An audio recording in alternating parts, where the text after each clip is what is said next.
శ్రీమాత్రే నమః. సౌందర్యలహరి 32వ శ్లోకం భావం. శివశక్తి కామా క్షితిరథ విస్సీత కిరణాః స్మరోహం సస్తస్త్ర తదనుచర పారామారహరయః అమీహృల్లేఖావే త్రిస్సుభిరవసానేషు ఘటితో భజంతే వర్ణాస్తే తవ జనని నామావయవతాం. శివుడు, శక్తి, కాముడు, భూమి అనేవి 4 అక్షములు. సూర్యుడు, చంద్రుడు, స్మరుడు, పర, మారహరి అనేవి 5 అక్షములు. అణు సముదాయము కలిసి ఇతర శక్తుల అక్షములు అణు సముదాయమున కుహీం అనే బీజాక్షము చేర్చి పంచదశాక్షరి మంత్రముగా చెప్పబడింది.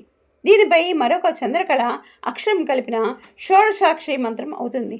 దీనిని మహాయోగులే, పరిపక్వ చిత్తులే అనుష్ఠించగలరు. సామాన్యులకు సాధ్యం కాదు. ఓం శ్రీమాత్రే నమః.